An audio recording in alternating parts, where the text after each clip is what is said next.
esta é a quarta pregação de uma série e a última, portanto, os irmãos vão ficar relevados já desta série. E como vocês sabem, nós estávamos a ver e a estudar um pouco sobre as marcas da graça de Deus na vida de uma pessoa. E nós focamos-nos na vida de Estevão. Nós vimos em 2 Pedro 3,17 que nós devíamos crescer na graça e no conhecimento do nosso Senhor e Salvador Jesus Cristo. Então nós começamos a falar de Estevão e aquilo que parecia ser a pregação de um dia, não é? Foi se alongando, porque na verdade cada marca tem muita coisa para podermos falar dela, não é? Então nós falamos de que, olhando para a vida de Estevão, uma das marcas da graça de Deus na sua vida era que revelava uma vida de serviço. Lembram-se? Foi um dos primeiros também diáconos escolhidos na igreja. Depois também dizemos que a graça de Deus se traduz numa boa reputação. Falamos também de que a graça de Deus resulta numa vida cheia do Espírito Santo. Também falamos que a graça de Deus se manifesta através da sabedoria de Deus na nossa vida. A graça de Deus se manifestou também e se manifesta com prodígios e sinais entre o povo. A graça de Deus se manifesta na nossa postura, aquele rosto de anjo face à perseguição e às provas. A graça de Deus se manifesta no nosso conhecimento profundo das Escrituras. A graça de Deus implica uma visão contínua de Jesus Cristo à direita do Deus Pai. Uma clara visão de que Jesus está no trono e voltará para nos buscar como Ele prometeu. Aquela noção de peregrino aqui na terra, não é? E a graça de Deus na vida de alguém também se revela numa atitude de oração incessante. Já viram? Tantas marcas que a gente viu, não é? Nós dizemos que pode ser perfeitamente uma checklist para nós fazermos uma listagem, não é, dessas marcas também na nossa vida. Hoje veremos a 10ª e última marca da graça de Deus na vida de alguém desta série. Então, nós vamos abrir já em Atos 5 e vamos voltar ao nosso texto base. Atos 5, 55, 60. Atos 5, 55. Quem já encontrou pode dizer amém? Quem não encontrou, misericórdia.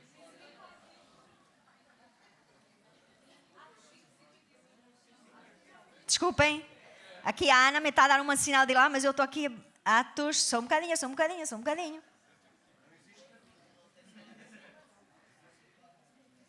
Só um bocadinho. Olha como é que vocês sabem. O que é que eu disse? Eu disse 7?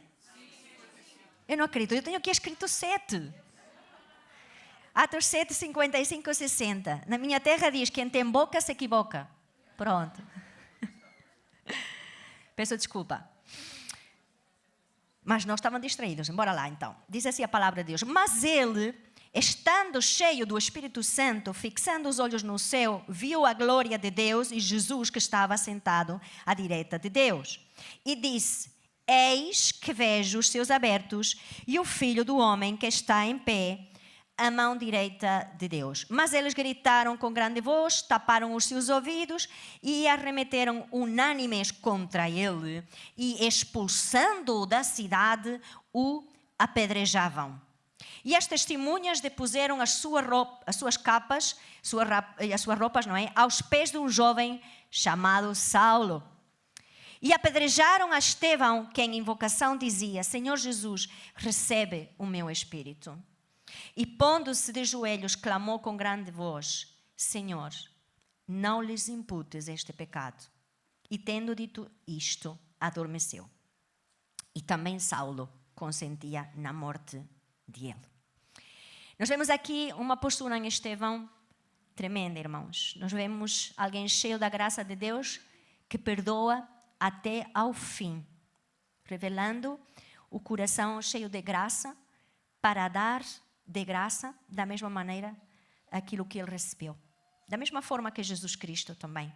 A morte de Estevão, irmãos, foi o primeiro registro assim de alguém morrer pelo Evangelho.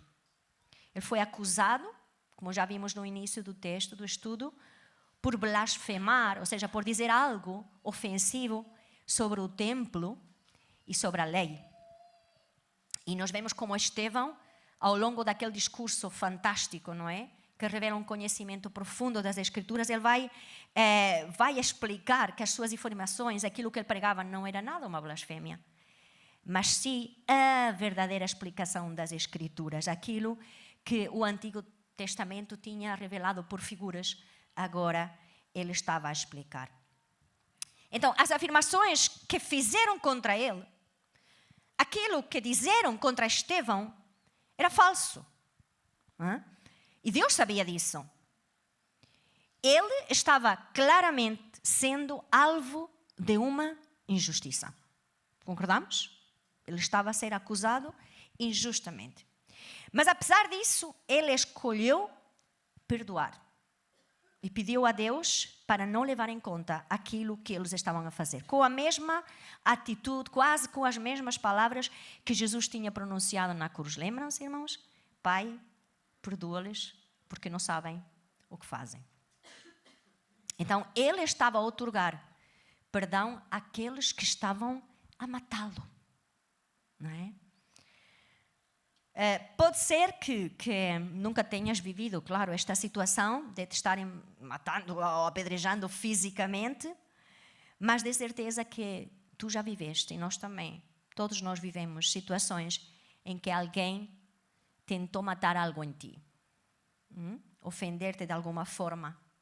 Talvez a tua inocência, talvez a capacidade de confiar em alguém mais uma vez, talvez a tua identidade, a paz, a segurança, os teus sonhos.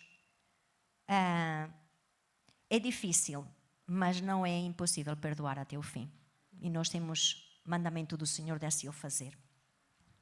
Então, alguém que tem a marca da graça de Deus, dá de graça o que recebemos de graça. E nós podemos dizer, então o que é que fazemos com as ofensas que recebemos? Nós resolvemos perdoando. Porque foi esse o exemplo que Jesus nos deixou. E por que perdoar? Posso viver assim, né? A ofensa está feita, posso continuar a viver assim. Nós devemos perdoar, irmãos, porque o problema que nós arranjamos por não perdoar é muito mais grave e muito maior do que o problema que uma terceira pessoa me pode causar a mim.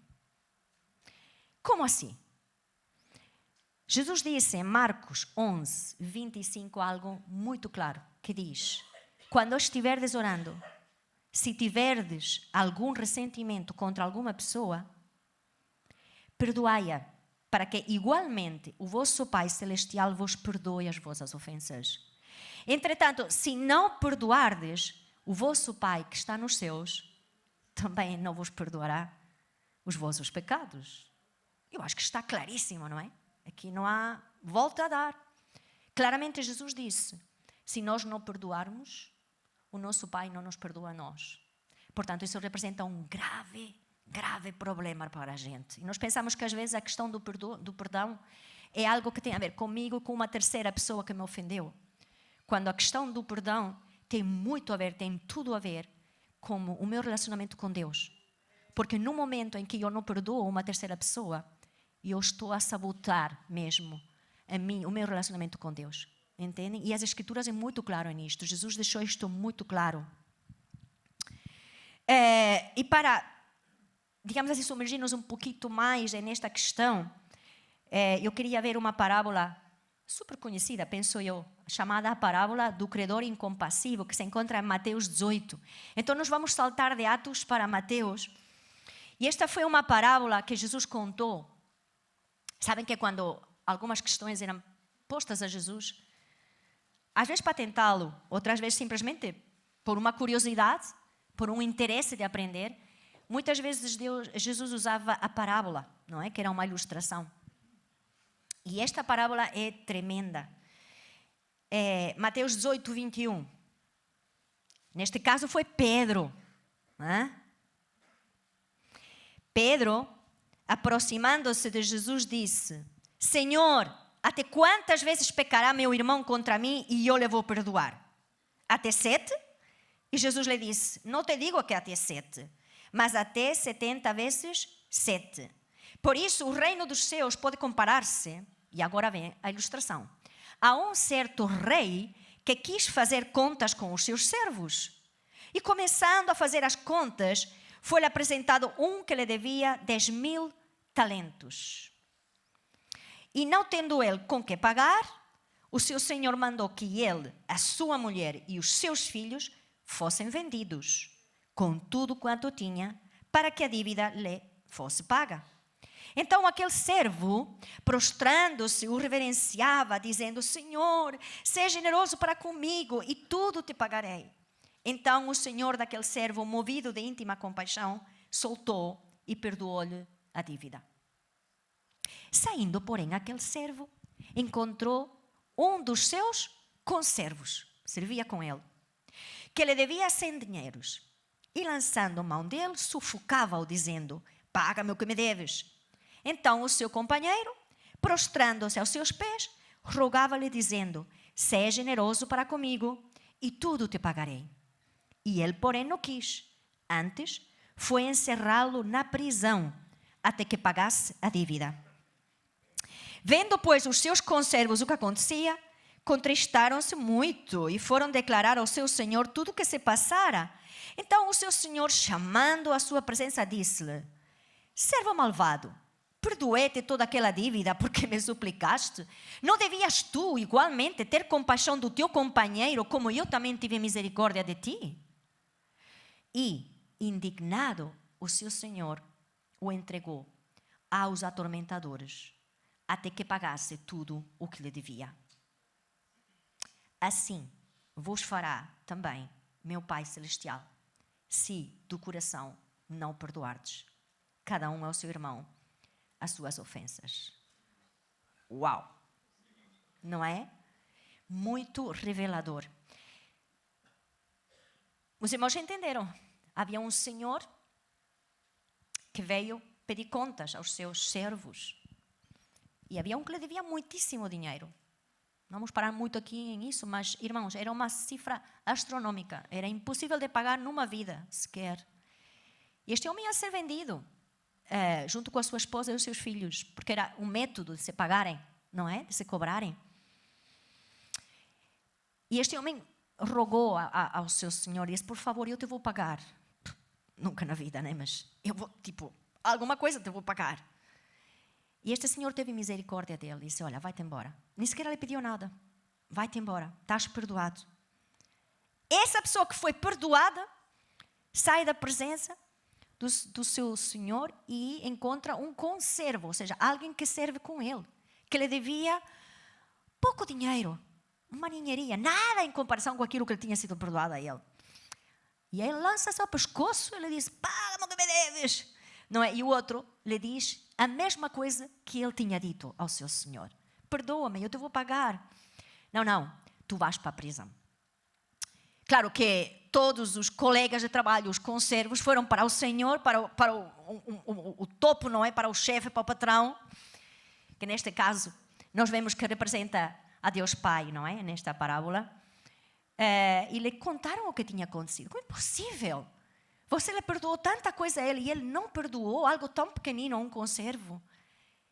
E aí o Senhor disse, então ele vai para a prisão mesmo. Assignando-lhe verdugos ou atormentadores, há várias traduções que vocês podem encontrar, até que me pague tudo que me deve. Aqui nós vemos muitas coisas, nós aprendemos muitas coisas. Aprendemos que Deus nos perdoou a nós de uma forma total, porque Jesus pagou. Amém? Porque Jesus pagou uma dívida que nós nunca poderíamos pagar. Nunca. E quando saímos da presença de Deus perdoados, nós devemos de perdoar também aquele que nos faz mal a nós. Amém? Nós devemos dar de graça aquilo que nós recebemos de graça da parte de Deus. Sabem que quando alguém nos magoa, e nós permanecermos sem perdoar, nós amarramos a nós próprios a pessoa que nos fez mal. Nós amarramos a nós. Vamos à China, levamos a pessoa à China. Vamos à América, levamos a pessoa conosco à América. Porque não tem nada a ver com o lugar, ela está amarrada à nossa alma. Ok? E nós chegamos a desenvolver um laço de alma com essa pessoa. Claro que é um laço mau, não é? Tóxico. Nós focamos na mágoa que nos provocou e abraçamos essa dor e a raiva e terminamos amarrados a essa pessoa e a um incidente que provocou a ferida na nossa vida. Então, quando nós estamos a fazer isto, nós estamos a começar a destruir o nosso ser, o nosso homem interior, porque nós estamos em desobediência a Deus. Nós começamos já a cortar aquela ligação com o Pai, porque nós não perdoamos, não é?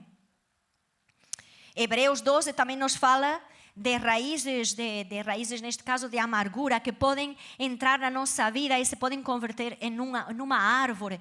E o fruto que dá contamina a todas as pessoas que estão ao nosso lado. Essa dor, essa raiva que nós sentimos, esse ressentimento, vai tocar a vida de toda a gente à nossa volta. E nos vamos transformar em uma pessoa amarga.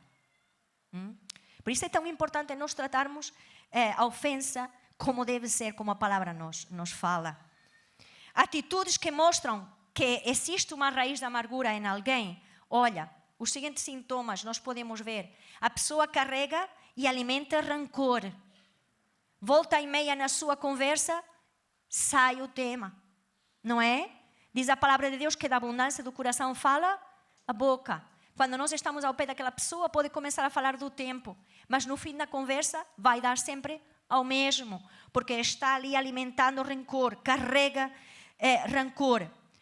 Uma pessoa que tem uma tendência forte de se sentir ferido, qualquer coisinha, já se sente ferido. Falar com amargura, de forma áspera e crítica. Tendência para condenar, para julgar. Reagir perante pequenas injustiças. Sentir-se magoado muito facilmente. Pode ser um sintoma de que carregas amargura.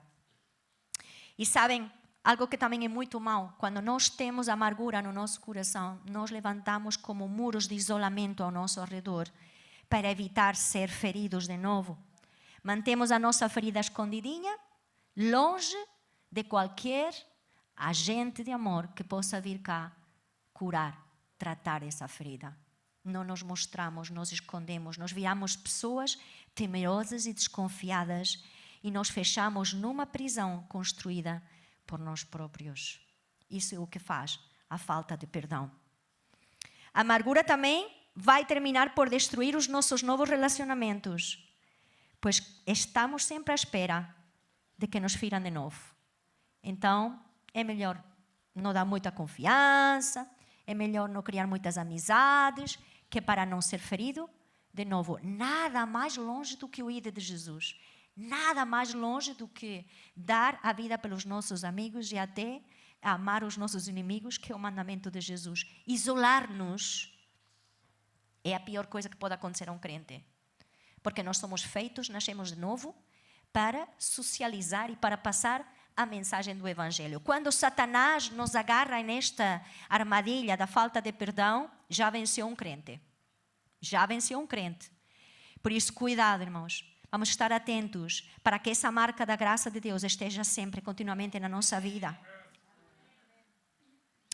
E sabem, outra coisa muito grave que produz a falta de perdão, de acordo com Mateus 18, que nós lemos, é que abre a porta ao inimigo nas nossas vidas.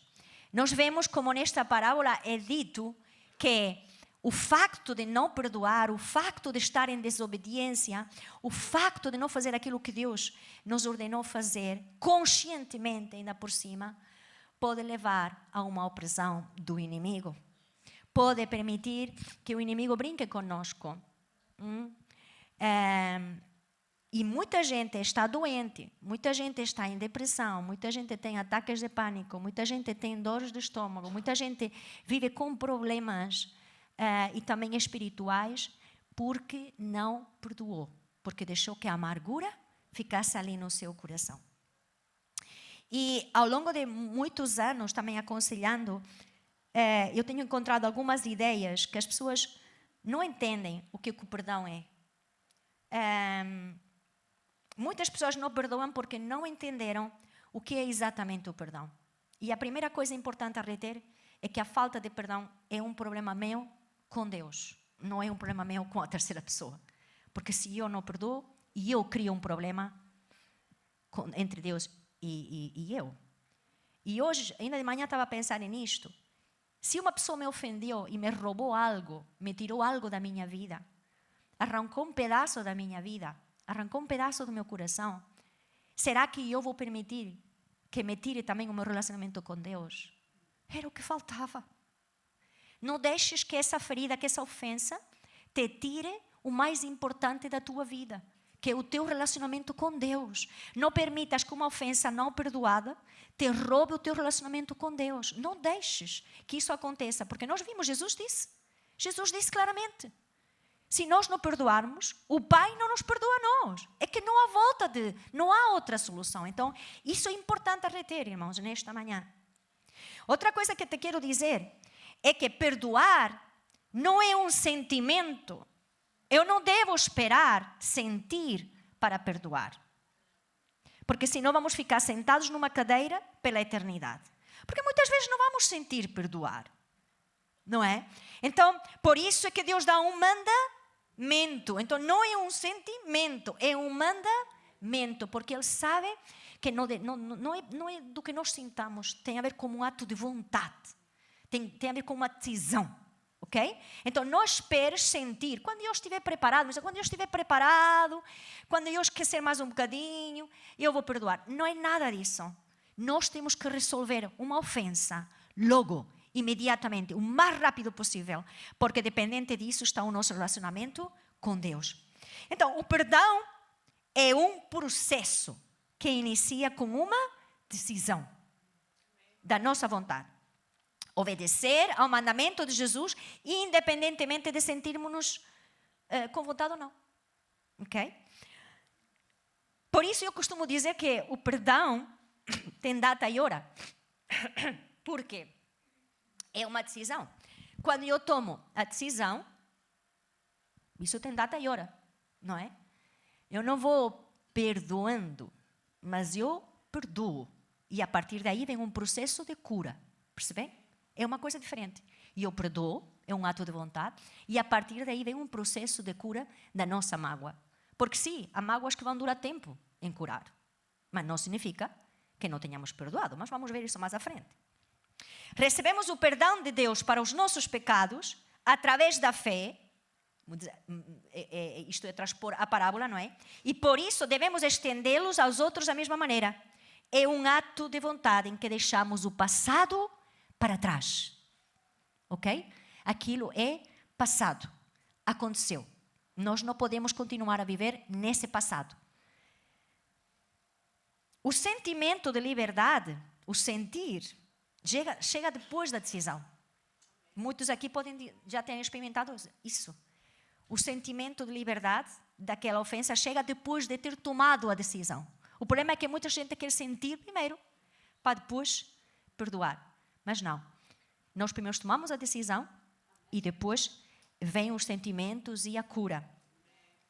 Olha, perdoar não é esquecer a ofensa.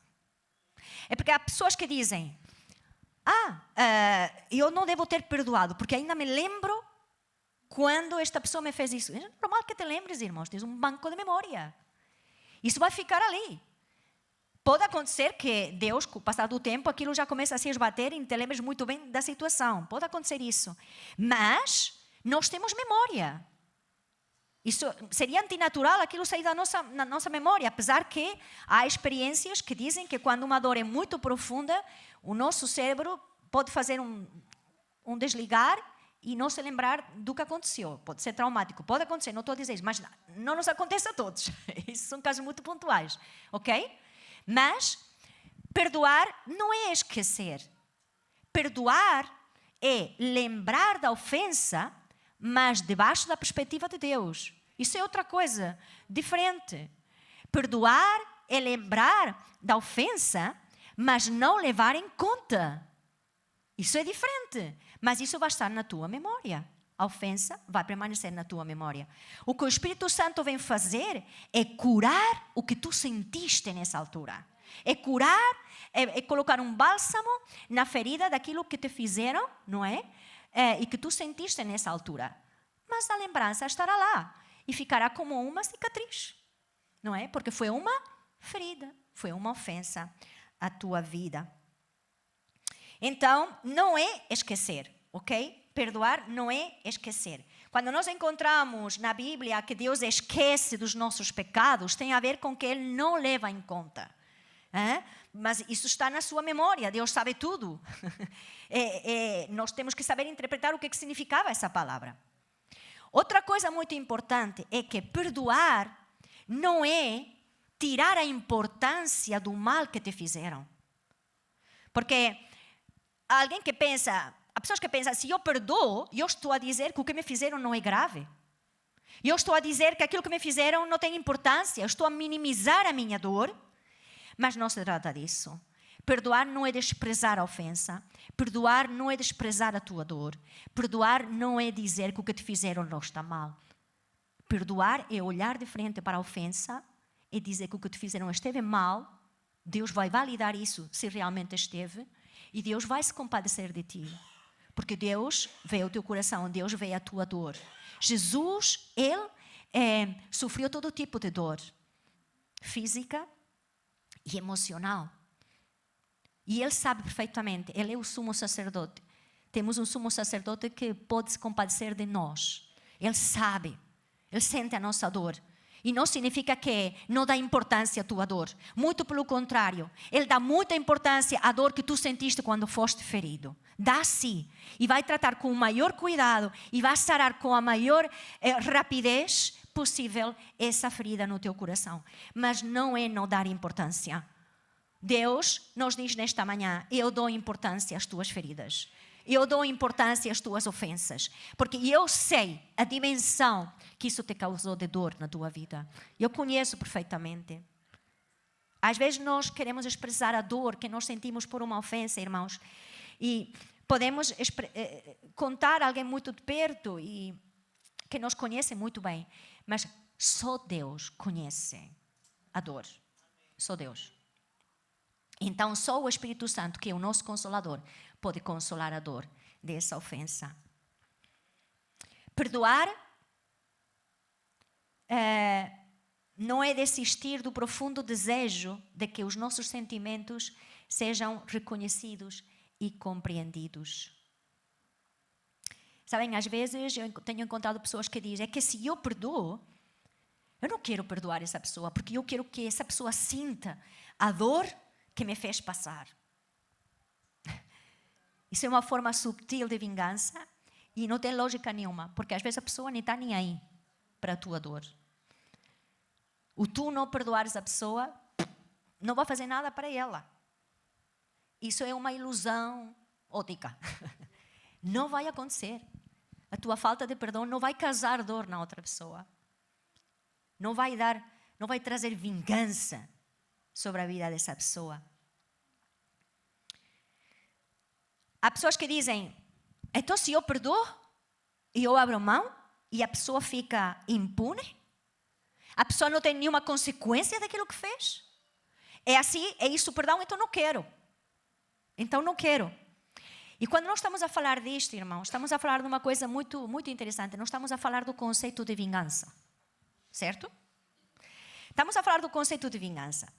E quando nós nos debruçamos na palavra, nós encontramos uma coisa muito interessante. Nós encontramos que o conceito de vingança é bíblico.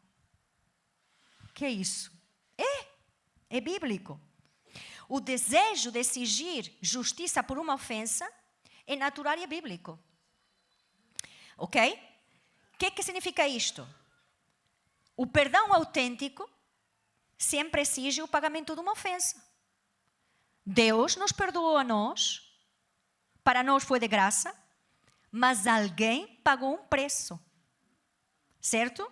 Por quê? Pela nossa ofensa.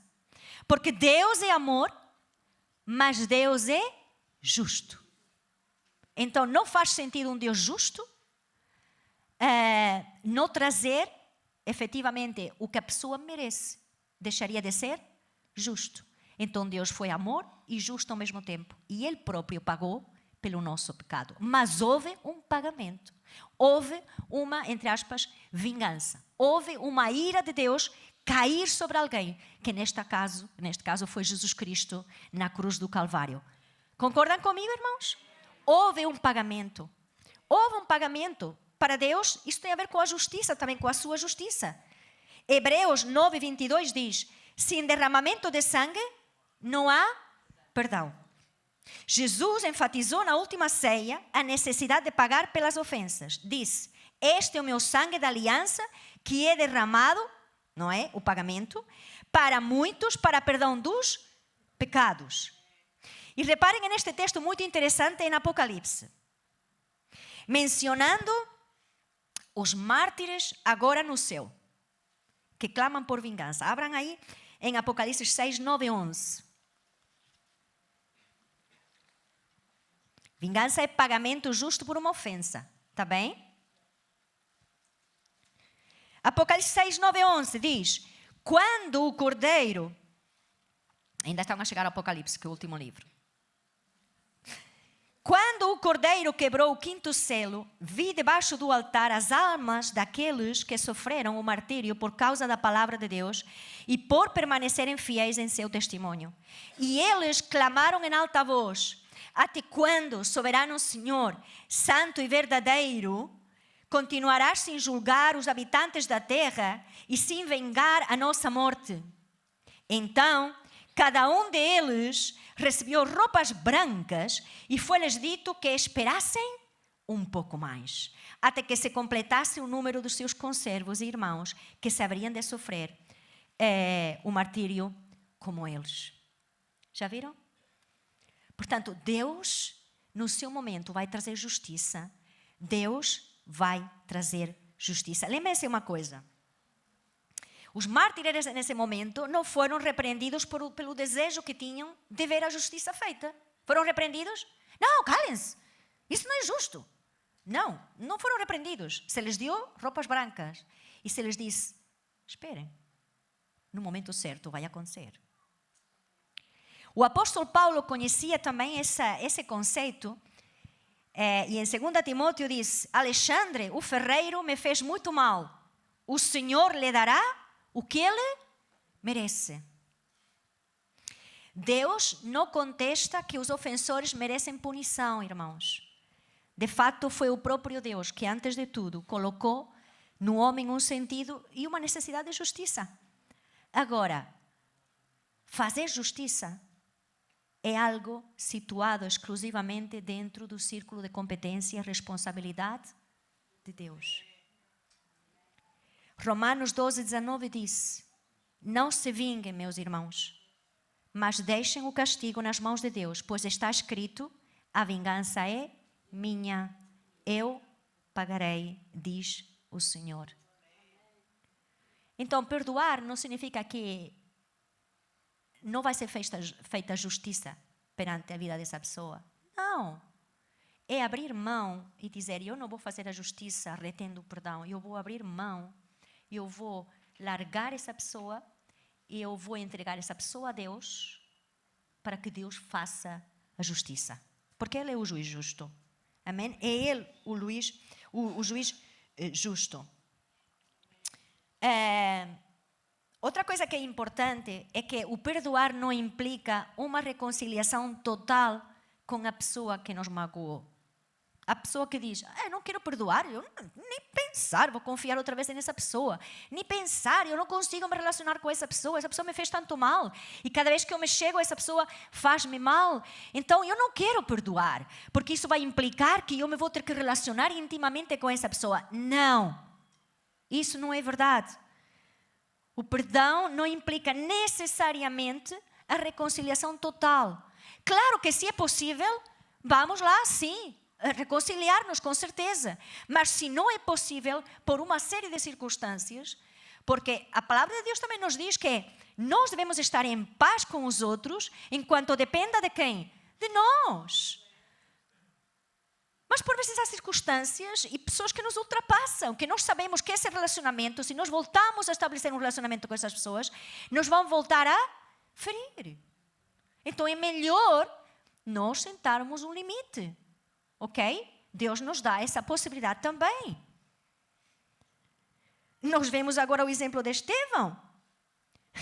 Ele estava a perdoar, mas não foram amiguinhos depois, não é? Nós vemos Jesus com os soldados, perdoa-lhes porque não sabem o que fazem, mas se fez um relacionamento com aquele que estava ao seu lado, com o ladrão que estava ao seu lado. Já viram? Não houve um relacionamento com, simplesmente perdoou com aqueles que estavam a crucificá-lo, mas estabeleceu um relacionamento com o ladrão que estava ao seu lado, que, dito seja de passo, é um relacionamento que vai perdurar pela eternidade, não é? Porque é possível. O ofendido que perdoa não precisa se tornar amigo íntimo do ofensor. Não precisa, irmãos. Então nós vamos entender isto, que o perdão tem a ver com uma decisão nossa, que não tem a ver com sentimentos nossos, tem a ver com uma decisão de vontade, tem a ver com entregar a justiça na mão do Senhor, aguardar para que isso aconteça, tem a ver com eu renunciar à amargura que eu sinto por essa pessoa que me ofendeu. E pensar desta forma, olha, a palavra perdoar significa mandar embora, literalmente, mandar embora. É como se nós escrevêssemos uma carta com a ofensa, não é? Que nos fizeram, e enviamos essa carta para Deus, para Ele tratar desse assunto. E já não vamos pensar mais nisso, já não vamos alimentar a amargura, já não vamos alimentar o ressentimento, já não vamos falar mais nisso. Por quê? Porque já está entregue nas mãos do Senhor. E quando o inimigo vier a trazer aquela lembrança, irmãos, vamos ser firmes e dizer, isso já está tratado. E eu já entreguei perante o trono do Senhor, o juiz justo, e Ele vai tratar do meu assunto. Ele vai tratar do meu assunto. Então, podemos optar por ser guardiões da ofensa ou pessoas que mandam embora a ofensa. E esta segunda hipótese é a hipótese da marca da graça na nossa vida.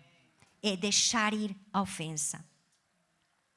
Uma pessoa que guarda, fecha o seu coração. Uma pessoa que guarda é incapaz de receber amor dos outros. Aquele que guarda a ofensa vive espiritualmente nas trevas. Uau! A pessoa que guarda assume a responsabilidade que é de Deus. Acha que ela pode fazer o papel de Deus. E sabe que quem guarda a ofensa pode continuar funcionando, pode continuar vivendo, mas vai precisar muito mais energia para viver.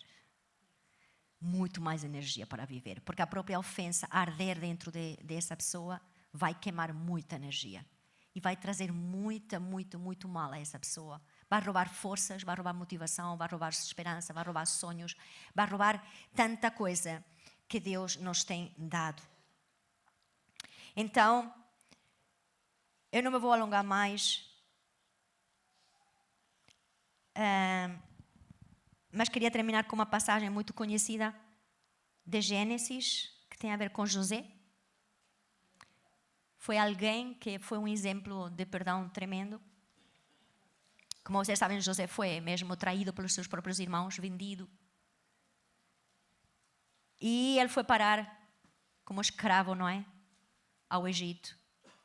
Mas no fim de tudo, ele entendeu que Deus até isso usou para salvar uma nação. Gênesis 50, 20. Ele diz, vocês pensaram em me fazer mal, mas Deus mudou tudo para melhor, para fazer o que vemos hoje, que é dar vida a muitas pessoas. Olha a visão de José.